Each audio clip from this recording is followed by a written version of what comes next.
Jawa Tengah, tahun 1978. "Nak, ayo masuk, sudah petang," teriak seorang ibu kepada anak bernama Samion. "Nggih, Bu," ucap Samion. Waktu surup atau petang dipercaya sebagai waktu berkeliarannya para lelembut, demit, dan lain-lain. Di waktu itu juga seluruh warga desa masuk ke dalam rumahnya masing-masing. "Bu, katanya di desa sebelah ada orang hajatan. Ibu mau datang?" "Siapa, Nak?" tanya Ibu Samiun. "Mbak Wartini." "Hah? Perempuan itu?" Ibu Samiun terkejut mendengar penuturan anaknya mengenai pernikahan Wartini. "Kenapa, Bu?" tanya Samiun. "Sudah, jangan kesana-sana, ada setan," ucap Ibu Samiun. Wartini, gadis yang sering dibicarakan karena selalu gagal dalam masalah pernikahan. Bukan karena mahar ataupun beratnya prosesi pernikahan, tapi seperti yang telah dibicarakan sebelumnya, Wartini dirancang untuk membunuh para lelaki yang kerap atau akan menikahinya. Sementara di desa sebelah, desa M, "Wartini mau menikah? Seriusan apa?" ucap salah satu warga yang membeli sayur mayur di dekat rumahnya. "Kamu tahu Wartini sering dirasuki setan. Apa ndak gila yang mau menikahi Wartini itu? Apa jangan-jangan keluarga Wartini ingin memanfaatkan hartanya?" Obrolan semakin panas tatkala Wartini sendiri mendekati mereka. "Mas, ada cabai?" tanya Wartini. Tukang sayur itu terkejut dan mengeluarkan keringat dingin ketika Wartini menghampiri dagangannya. Ada, Mbak," jawabnya. Ibu-ibu yang membeli sayur itu langsung mendekati Wartini. "Kamu ndak kambuh penyakitnya ya, War?" tanya ibu itu. "Maksudnya apa, Bu?" tanya Wartini. "Berapa laki-laki lagi yang ingin kamu bunuh, ha?" teriak ibu itu. Wartini hanya terdiam. Dia tak tahu harus bagaimana untuk tidak menelan argumen pedas dari tetangganya. Aku ndak tahu apa-apa, Bu," ucap Wartini. "Halah, ngapusi." Wartini segera meninggalkan ibu-ibu yang julid itu dengan wajah penuh kekhawatiran. Sesampainya di rumah, ia bertemu dengan Pak Tohadi. "Pak, aku sudah lelah dengan perkataan ibu-ibu tetangga," jelas Wartini. "Ada apa?" tanya Pak Tohadi. Wartini terduduk diam dan menaruh begitu saja belanjaannya. Pak Tohadi mencoba untuk merayu Wartini agar bersabar terhadap seluruh perkataan orang lain terhadapnya. "Manusia itu tidak akan diam terhadap apa yang kita lakukan," ucap Pak Tohadi. "Kuatkan hatimu, walaupun perkataan itu membuat hatimu sakit," ucap Pak Tohadi kembali. Wartini agak lega dengan nasihat yang diberikan oleh bapaknya. "Terus aku harus bagaimana, Pak? Sebentar lagi pernikahanku akan dimulai," ucap Wartini. Pak Tohadi memegangi kedua tangan Wartini dan berucap kepadanya akan rahasia yang tidak diketahui orang-orang di luar sana. "Jangan sampai mati karena omongan tetangga. Kamu harus kuat," jelas Pak Tohadi. Wartini mengangguk paham. Dia menjadi lebih tenang di saat hatinya mulai agak gelisah. "Omongan tetangga itu lebih pedas dibanding cabemu," senyum Pak Tohadi. Wartini membalas senyuman Pak Tohadi dengan pelukan hangatnya. Takkan ada habisnya pandangan seorang terhadap dirinya kecuali adanya kehancuran yang membahagiakan mereka semua. Malam harinya, di sela-sela kesunyian tak bertembih dan angin malam yang mengetuk sepi rumah Wartini, Pak Tohadi menyempatkan diri untuk menyembelih ayam cemani hitam dan mengelilingi rumahnya sebanyak 8 kali. Darah yang dialirkan dari leher ayam itu membasahi tiap sudut rumah Pak Tohadi. Pak Tohadi melakukan ritual pemanggilan iblis yang digunakan untuk merasuki jiwa Wartini. Inilah awal mula dari berlakunya wanita seperti Wartini dimusuhi oleh para tetangga-tetangganya. Pak Tohadi mengangkat bangkai ayam itu tinggi-tinggi ke arah timur dengan maksud mengundang arwah jahat yang digunakan sebagai wadah dari kekuatan ilmu hitamnya. "Masuklah ke dalam tubuh Wartini," jelas Pak Tohadi. Dan ini acara pernikahannya berlangsung. Mempelai pria mendatangi rumah Pak Tohadi. Wartini telah siap dirias dengan sangat cantik. Para tetangga masih saja berbisik-bisik terhadap pernikahan Wartini tersebut. Anehnya, wajah Wartini tidak seperti hari kemarin yang terlihat muram dan lesu. Wartini tampak bergairah dan memiliki aura yang berbeda. Tentu saja membuat sang mempelai pria yang bernama Agus itu sangat tertarik. Dilakukanlah acara prosesi ijab kabul dengan hikmat dan penuh antusias dari kedua keluarga. Perlu diketahui juga, ibu dari Wartini telah meninggal dunia. Orang-orang mengira bahwa meninggalnya sang ibu dikaitkan dengan ilmu hitam yang dimiliki oleh Pak Tohadi. Seperti biasa, setelah acara ijab kabul selesai, pihak mempelai saling mengenal satu sama lain. Namun, begitu keluarga Agus ingin mengetahui tentang Wartini, Pak Tohadi meminta izin kepada mereka untuk membawanya ke kamar. Setelah diizinkan, Wartini diberi susuk ke dalam pipinya oleh Pak Tohadi. "Kamu itu anak cantik, nak. Gak ada yang mengalahkan kecantikanmu." Wartini sama seperti biasanya, hanya diam dan tak menggubris apapun. "Tubuhmu telah aku tukar dengan lelembut itu. Yang sabar ya, nak. Kamu akan tahu tujuan bapakmu ini," jelas Pak Tohadi. Setelah selesai dipasangkan susuk, Wartini dibawa keluar oleh Pak Tohadi untuk menemui keluarga Agus yang ingin mengetahui lebih dalam tentang Wartini. Keluarga Agus menanyakan beberapa hal mengenai keberlanjutan kehidupan keduanya. Di antara pertanyaan itu adalah: 1. Rumah mana yang akan dia pilih? 2. Siapa yang bertanggung jawab untuk membina mereka berdua? 3. Apa ada kesepakatan berlanjut ketika salah satu di antara keduanya meninggal dunia? Nomor 1 dan 2 adalah pertanyaan dari keluarga Agus. Sedangkan nomor ketiga, Pak Tohadi yang mengajukan. Mereka terkejut dengan pertanyaan yang dilontarkan oleh Pak Tohadi. "Apa maksudnya pertanyaan itu, Pak?" tanya Bapak Agus. "Ya, untuk berjaga-jaga saja. Barangkali ada salah satu di antara keduanya meninggal dunia. Apakah ada kesepakatan berlanjut? Sedangkan kita tahu pengantin baru itu rawan akan kehancuran dari berbagai belah pihak. Paham kan maksudnya aku?" senyum Pak Tohadi. Pak Tohadi kembali mempertegas argumennya kepada keluarga Agus. "Segala keputusannya kita serahkan kepada Agus dan Wartini. Keduanya memiliki peran penting dari keberlangsungan kehidupannya bersama," ucap Bapak Agus. Pak Tohadi bangkit dan mendekati Wartini. "Nak, kamu yakin akan meninggalkan bapak seorang diri di tempat yang sunyi seperti ini? Apa kamu ingat ibumu sudah lama meninggal?" tanya Pak Tohadi. Wartini menatap sedih wajah Pak Tohadi, lalu memegang erat kedua tangan Pak Tohadi. "Pak, jangan tinggalkan Wartini," pinta Wartini. Dalam hati Pak Tohadi, dia merasa sangat senang sekali. Sosok lelembut yang memasuki jiwa Wartini telah sepenuhnya bisa dikendalikan dengan baik. Agus merasa kasihan dengan permintaan Sari yang benar-benar menggugah hatinya. "Pak, aku akan ikut Wartini kemanapun dan apapun keputusannya. Tidak baik untuk menolak permintaannya, karena pernikahan ini baru saja selesai," ucap Agus. Bapak Agus merasa kecewa dengan keputusan dini dari seorang Agus yang dikenalnya sangat berhati-hati dalam mengambil keputusan. Bapaknya Agus pun berucap, "Kau tahu, rumor yang berlaku tak akan pernah hilang begitu saja. Keluargamu terkenal dengan keluarga Bliss. Aku menikahkan anakku dengan tujuan meluruskan keluargamu ke jalan yang lebih baik. Jadi jangan kau macam-macam dengan tercapainya tujuanmu saat ini." Begitu ucap dari Pak Surapto kepada Pak Tohadi.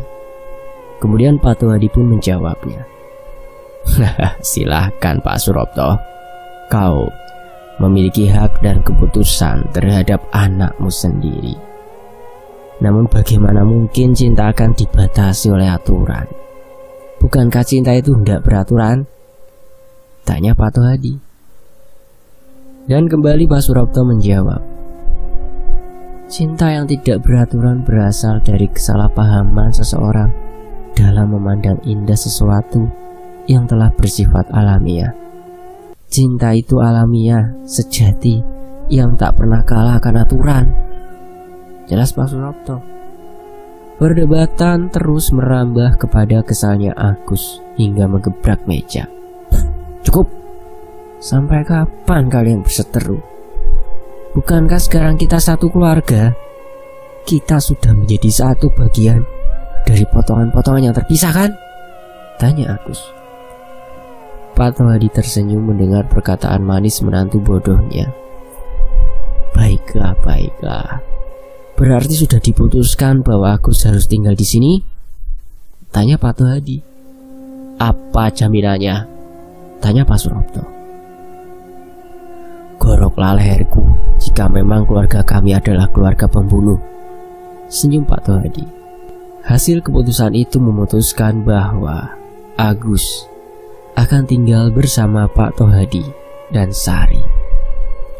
Memang berat bagi keluarga Agus merelakan anaknya untuk tinggal di keluarga Pak Tohadi.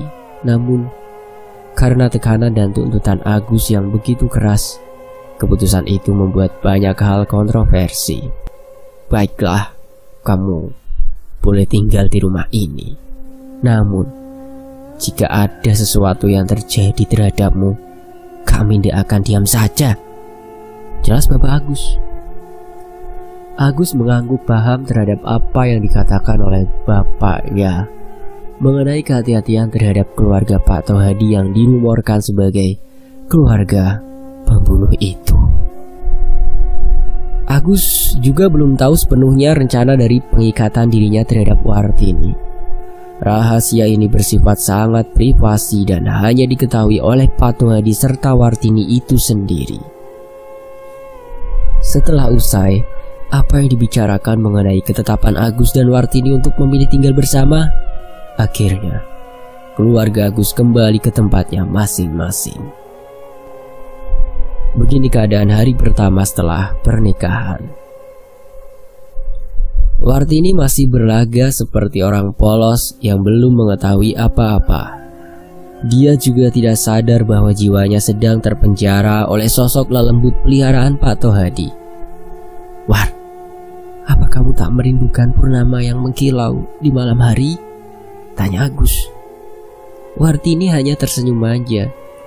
Sifat manjanya itu menambah gairah dalam diri Agus untuk segera menikmati malam pertamanya sebagai pengantin baru. Agus memainkan tangannya ke bagian belakang Wartini. Dia melepaskan satu persatu kain yang dikenakan oleh Wartini. Sayang, apakah kamu tidak merindukan kehangatan di malam yang dingin ini? Tanya Agus. Wartini kembali terdiam sejenak. Tiba-tiba wajahnya memucat pasi dan tubuhnya sangat dingin. Hari ini kamu dingin sekali sayangku. Apakah aku perlu memelukmu agar ketakutanmu hilang karena kasih sayangku? Tanya Agus mencoba untuk memaksa Wartini agar mengikuti ajakan bercintanya. Begitu Agus membaringkan tubuh Wartini, dengan sekejap wajah Wartini berubah menjadi sangat menyeramkan. Lelembut yang mendiami tubuh Wartini telah menampakkan dirinya tepat di hadapan Agus. Wartini! Teriak Agus yang tak percaya dengan perubahan bentuk wajah istrinya. Ayo bercinta bersamaku, Mas. Ucap Wartini dengan nada yang manja. Tidak, kau bukan Wartini. Bukankah kamu sudah berjanji untuk menghangatkan tubuhku? Kamu bukan Wartini. Agus mencoba untuk lari, namun sayang, dari mulutnya keluar darah dengan jumlah yang sangat banyak. Agus berteriak meminta tolong. Ia terjatuh karena seperti ada tekanan yang memberatkan tubuhnya. Tolong, ucap Agus sambil berusaha menggapai pintu kamar. Wartini melangkah ke arah Agus. Ia menjambak rambut Agus. Siapa yang membunuh Ajeng? Ajeng adalah di sini, Ibu Wartini. Siapa yang membunuh Ajeng? Apakah keluargamu? Ucap Wartini. Bukan keluargaku. Rasakan kerakusanmu, manusia biadab. Ini nerakamu. Seketika Agus memandang wajah Wartini. Mata Agus sangat perih dan mengeluarkan cairan berwarna merah dengan perlahan. Tolong. Wartini tersenyum ke arah Agus. Begitu juga dengan telinga dan hidungnya. Darah itu keluar secara bersamaan, membuat tubuh Agus melemas. Lambat laun, tubuh Agus tidak merespon sama sekali. Akhirnya Agus mati di tangan Wartini yang sedang dirasuki oleh lelembut peliharaan Pak Tohadi. Bersamaan dengan itu, pintu terbuka dengan perlahan. Masuklah seorang lelaki yang menjadi penjinak bagi lelembut itu. Bagus Wartini, kamu telah membalaskan dendam ibumu secara perlahan. Bunuhlah pria yang telah menghancurkan kehormatan ibumu, ucap Pak Tohadi sambil memeluk Wartini yang telah kembali semula seperti sedia kala. Keesokan harinya, para warga geger dengan penemuan mayat Agus yang berada di tengah kebun milik salah satu warga. Tubuh Agus tidak utuh, layaknya korban dari mangsa hewan buas. Berita tentang kematian Agus pun menaruh curiga kepada keluarga Pak Tohadi. Pasalnya, Pak Tohadi sendiri memainkan perannya dengan berdrama di hadapan para warga agar argumennya dipercaya. Keluarga Agus marah besar mendengar berita kematian salah satu anggota keluarganya itu. "Mana Tohadi? Mana dia?" ucap Bapak Agus sambil mengacungkan arit ke arah rumah Pak Tohadi yang dipenuhi oleh warga. Pak Tohadi keluar dengan santainya sambil membawa Wartini yang berada di belakangnya. "Sekarang penuhi janjimu," teriak Bapak Agus. "Apa maksudmu, Surapto?" tanya Pak Tohadi. "Bagaimana anakku bisa mati? Hei Tohadi!" teriak Bapak Agus. Pak Tohadi mencoba untuk menjelaskan dengan hati yang tenang. Gestur tubuhnya dia perlihatkan sedikit berwibawa agar tidak dicurigai oleh para warga. Begini kata Pak Tohadi, "Dia itu terbunuh karena diserang macan kumbang. Memang sangat sulit untuk mempercayainya, tapi begitulah faktanya." "Macan kumbang?" ucap bapaknya Agus. "Mana ada seekor macan memasuki rumah penduduk yang padat seperti ini. Jangan memutarbalikkan fakta kau, Bles." Setelah beberapa saat, seorang warga berlari ke arah Pak Tohadi. "Pak, macannya sudah ketemu," ucap warga itu. Keluarga Agus dan para warga tidak mempercayai itu. Mana mungkin ada seekor macan kumbang memasuki rumah penduduk yang padat seperti ini. Memang jaraknya dengan hutan tidak terlalu jauh, namun sangat cepat untuk memutuskan bahwa kematian Agus disebabkan oleh macan kumbang yang dimaksud. "Apakah tertangkap?" tanya Pak Tohadi. "Belum, Pak. Namun bukti cakaran dan penyerangannya sama persis seperti cakaran dan serangannya yang dikenai oleh Agus," jelas warga itu. "Apa buktinya?" tanya Pak Tohadi.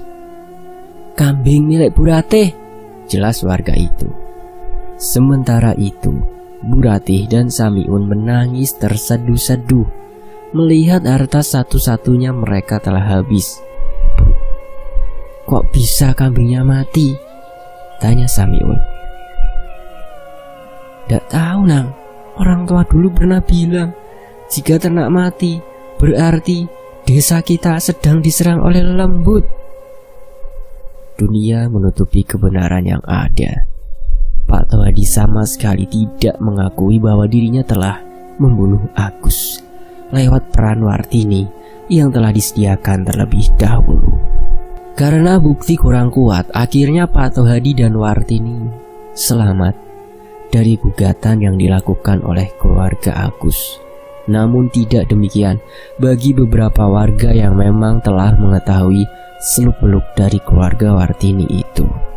Wartini dinilai menjadi akal-akalan belaka Pak Tohadi sendiri untuk menutupi aib buruknya selama kejadian ini terus berulang.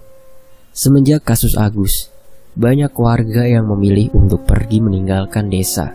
Tujuannya satu, tidak ingin lebih dalam ikut campur dalam permasalahan yang dilakukan oleh keluarga Pak Tohadi. Kian merajalela, kematian ternak disebabkan oleh lelembut itu sendiri yang harus mengambil darah segar ternak warga sehabis membunuh orang yang telah menikahi Wartini. Tetapi lambat laun naluri Wartini terbuka. Dia semakin tersiksa jika dijadikan boneka dendam oleh bapaknya sendiri. Bahkan Wartini tidak segan untuk menolak permintaan bapaknya. Singkat cerita, Wartini menuju ke pernikahan yang kedua. "Bagaimana, Duk? Kamu sudah enakan toh badannya?"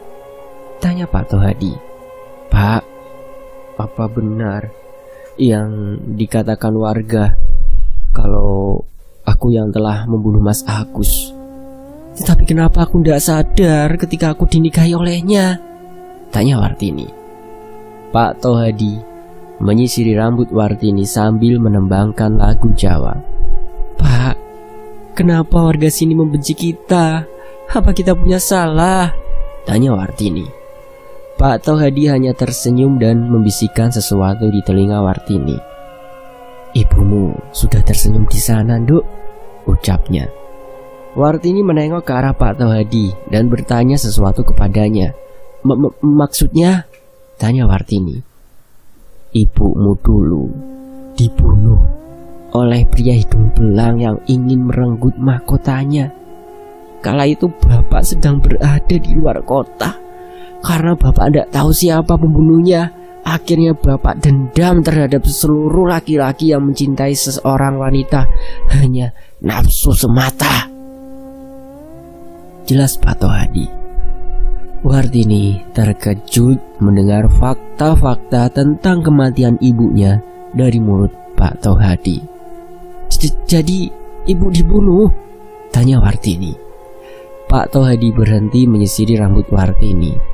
Dia beranjak bangkit dan berkata pada Wartini, "Tidak ada laki-laki yang akan melukaimu, Duk. Seharusnya kamu tahu itu. Semua lelaki yang bernafsu tidak akan puas dengan pencapaiannya," ucapnya. Sementara itu, warga desa membuat strategi untuk menghancurkan keluarga Pak Tohadi. "Bagaimana, Mas? Mas siap? Apakah guru Mas yang mengirimnya ke sini?"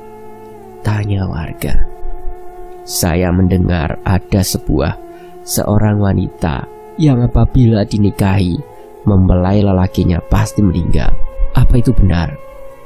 "Mas Muji namanya. Dia adalah salah satu santri yang dikirimkan gurunya untuk membenarkan mengenai konflik sosial di desa yang terkenal dengan wanita bernama Wartini, wanita iblis." "Benar, Mas. Beberapa hari yang lalu seorang warga desa yang sebelah itu meninggal karena menikahi wanita itu. Namanya wanita itu Wartini," jelas warga. "Wartini? Jika dilihat dari mata telanjang, dia adalah seorang wanita biasa yang sangat cantik. Namun jika ritual itu selesai, dia adalah lelembut." Sebentar. "Apa hubungannya ritual dengan lelembut itu?" tanya Muji. Dan warga pun menjelaskan kepada Mas Muji. "Jadi gini, Mas Muji, Pak Tohadi itu adalah dalang dari semua ini. Dia melakukan ritual pemanggilan lembut dan menjadikan Wartini sebagai wadah dari lembut itu sendiri, Mas." Muji berpikir sejenak sebelum dia mengambil langkah besarnya. "Apa ada ciri lain setelah si laki-laki itu telah meninggal?" tanya Muji.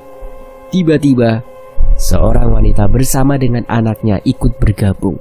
"Ada, Mas," ucap wanita itu. Dia adalah ibu dari Samiun. Dia memprotes keras dengan tindakan yang meresahkan hingga membuat ternaknya mati sekejap. Begini penjelasan Ibu Samiun.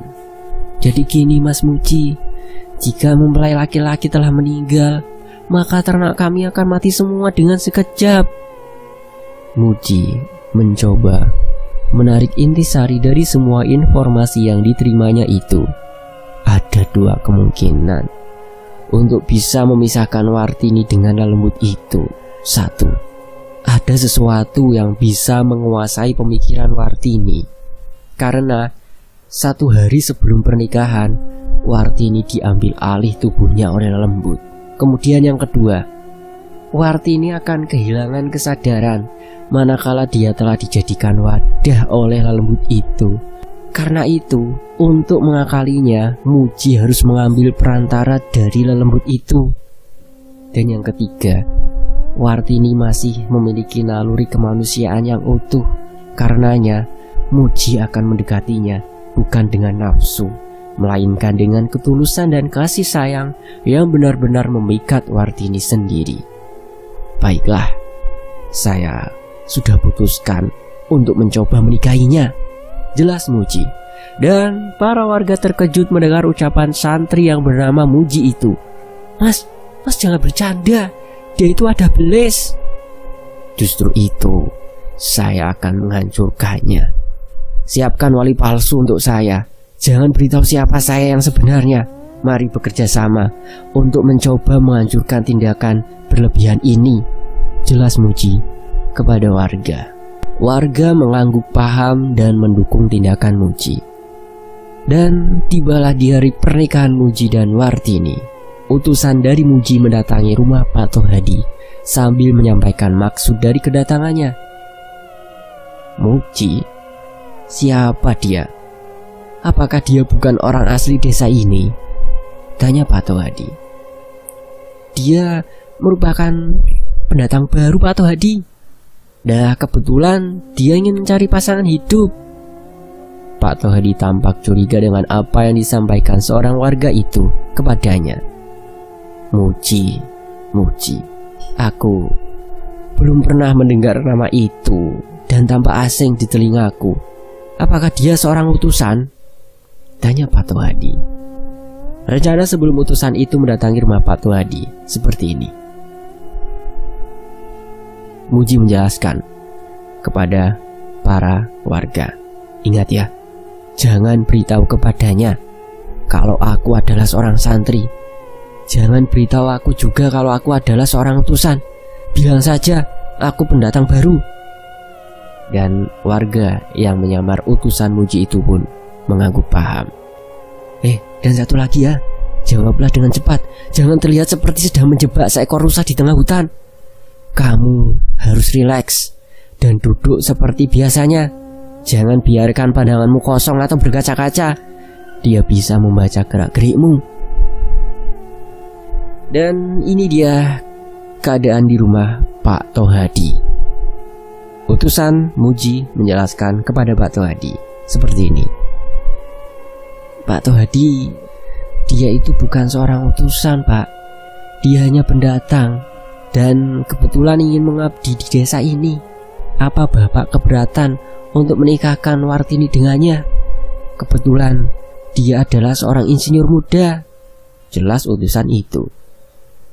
Pak Tohadi masih menatap mata dari utusan itu.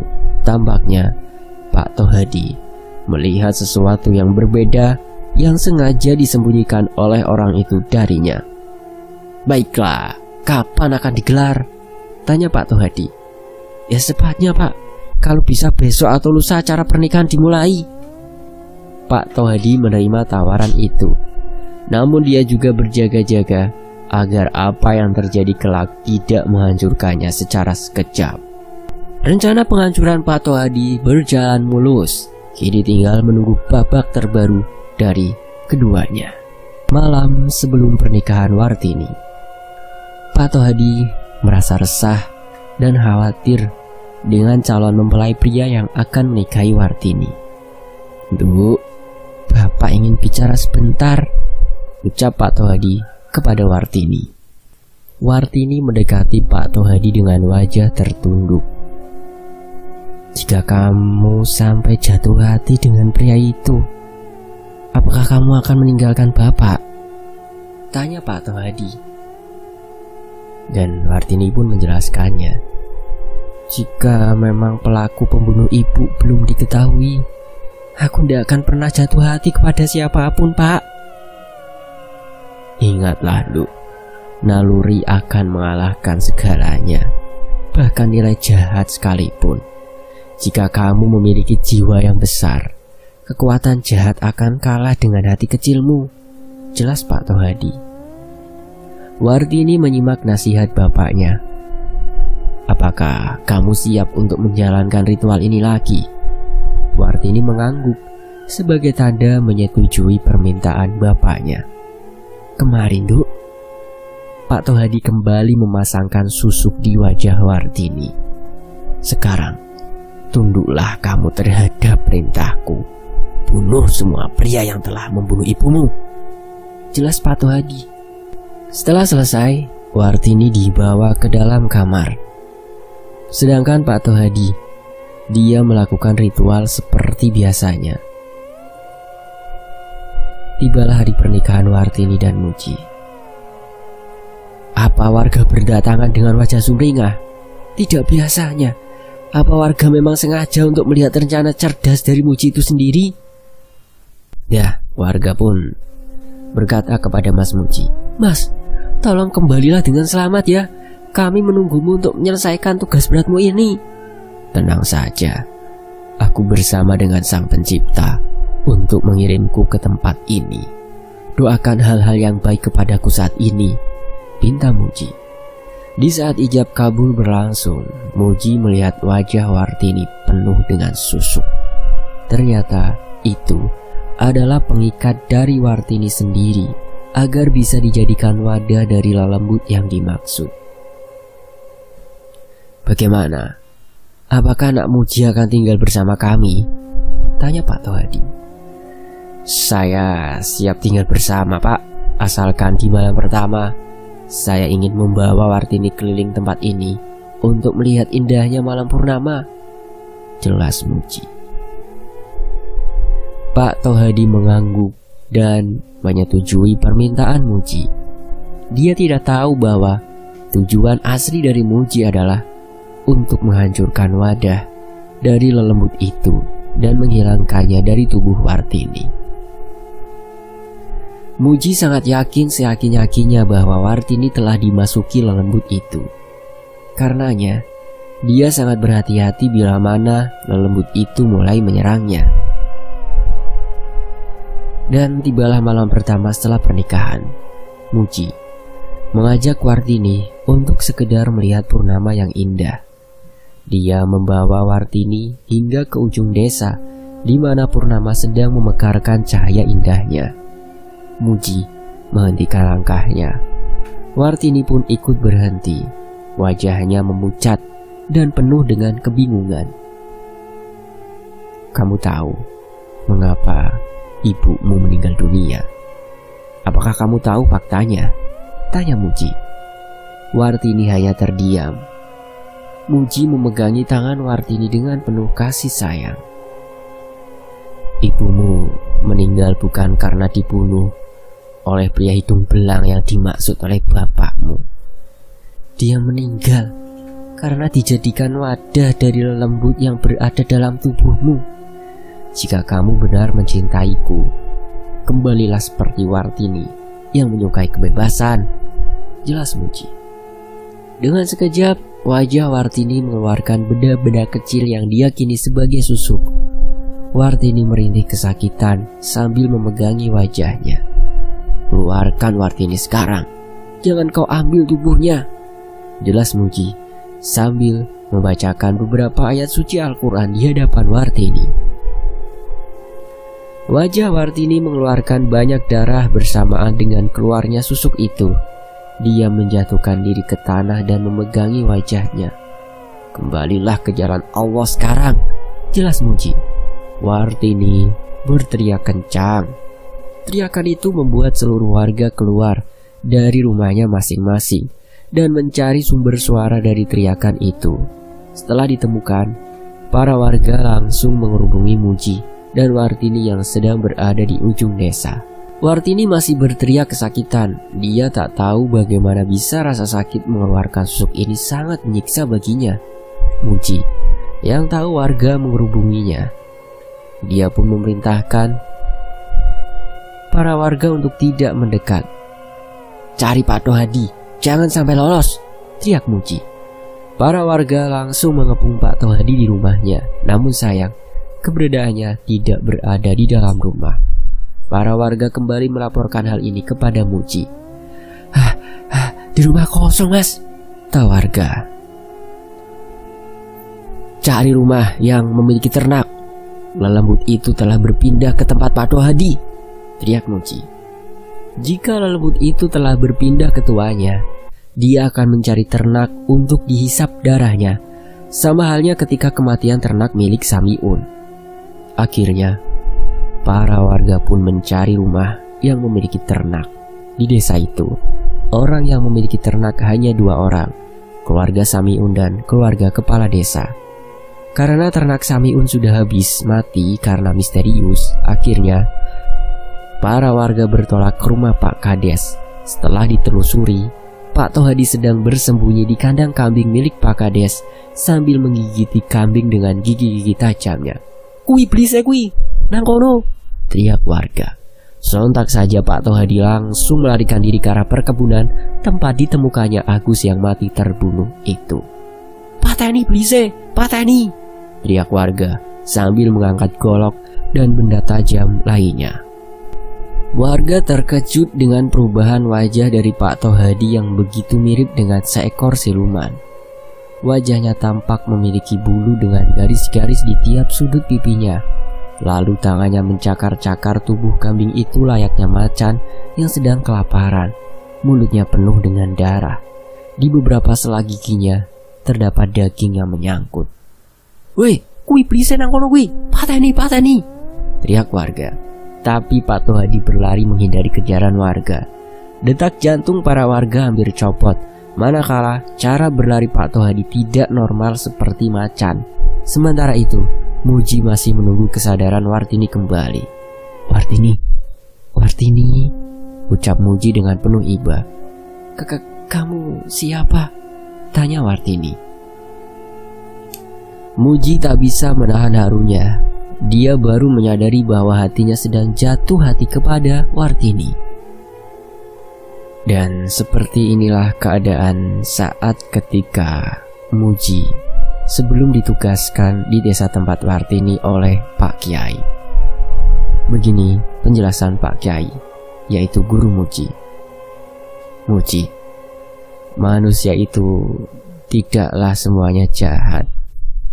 Ada juga mereka yang jatuh pada godaan syaitan yang membisikinya lewat hati yang penuh kebimbangan." Begitu penjelasan Pak Kiai. "Nggih, Pak Kiai," ucap Muji. "Jika kamu mendapati manusia yang membutuhkan pertolongan, bantulah dia. Sebarkan agama ini dengan kasih sayang dan kedamaian. Jangan kamu hancurkan agama ini dengan kekerasan dan tindak kriminal lainnya." Jelas Pak Kiai kembali. Pak Kiai memegangi kepala Muji dan berkata, "Jadilah muslim yang sejati, yang iba terhadap manusia yang membutuhkan, dan peduli terhadap konflik yang dirasakan dalam hatinya," ucap Pak Kiai itu terhadap Muji. Karena itu juga Muji menjadi yakin bahwa sejatinya manusia yang baik adalah manusia yang peduli terhadap lainnya. Singkat cerita, seperti inilah momen ketika Mas Muji sebelum mendapati Wartini yang akan meninggal. Aku suamimu," ucap Muji sambil meneteskan air mata. Wartini tersenyum. Tangannya penuh dengan darah. Kamu suamiku?" ucap Wartini. "Aku suamimu. Aku belahan jiwamu," ucap Muji. Wartini tersenyum kembali. Sesekali dia memegangi dadanya yang merasa kesakitan luar biasa. "Jangan banyak bergerak, War. Kamu masih belum seluruhnya mengeluarkan susuk itu," jelas Muji. "Aku kotor, Mas. Mana bisa kau yang suci mencintai aku yang kotor ini? Apakah Tuhan adil?" tanya Wartini.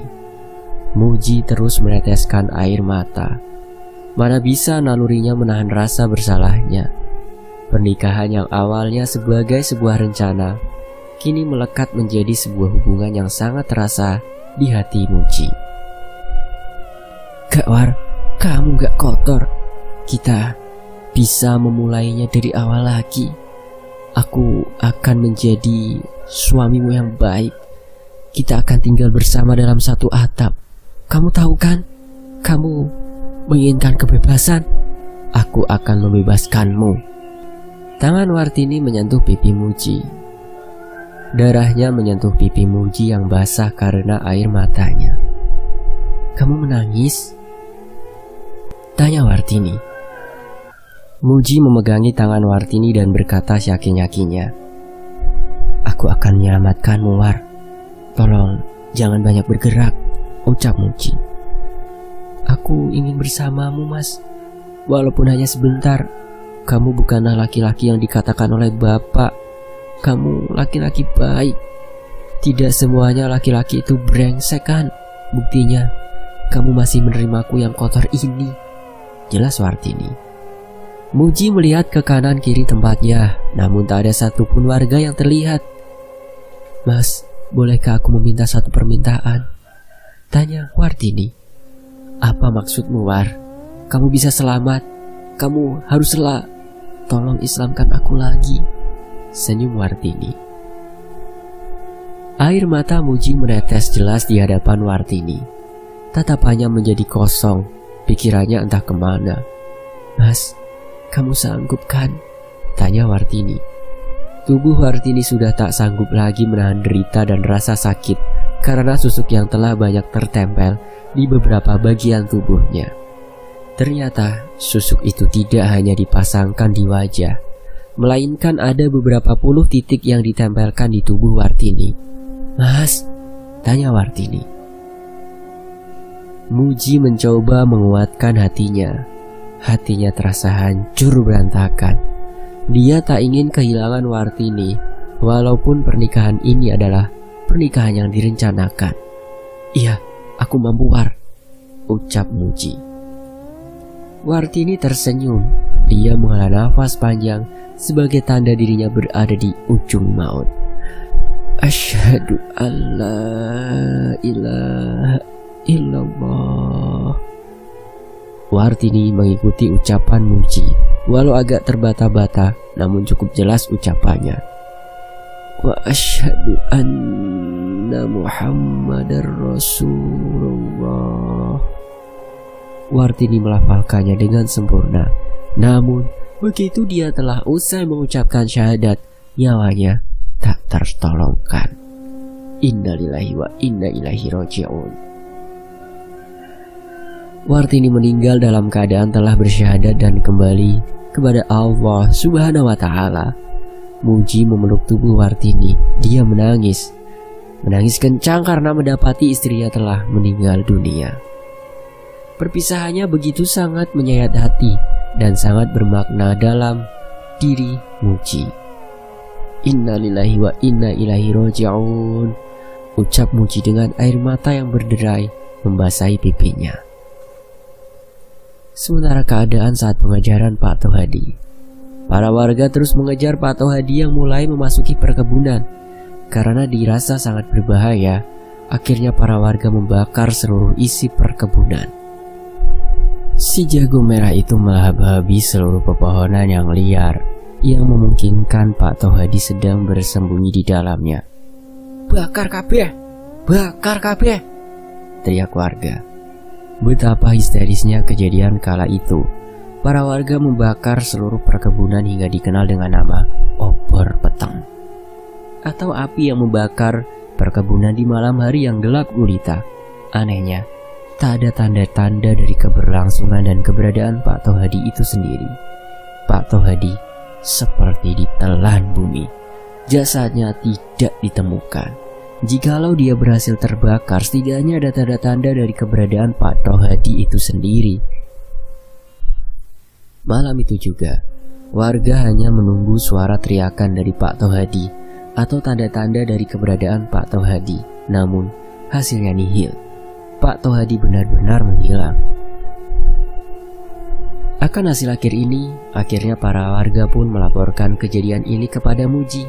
Muji yang kala itu sedang menggotong Wartini harus menahan sedihnya dengan tegar dan memberikan solusi kepada para warga. "Dia belum mati," ucap Muji. Para warga pun diberikan saran oleh Muji untuk waspada dan hati-hati. Karenanya, malam itu juga Wartini langsung dimandikan, dikafani, disolatkan, serta dikuburkan. Muji tak mau menunggu esok hari karena tidak baik juga untuk jasad Wartini. Setelah urusan Wartini selesai, Muji kembali kuat. Dia memerintahkan para warga untuk menabuh pring kuning di kebun tempat hilangnya Pak Tohadi. Dan benar saja, Pak Tohadi muncul dengan wujud siluman macan. Muji memerintahkan para warga untuk menancapkan pring kuning itu di depan Muji dengan sejajar.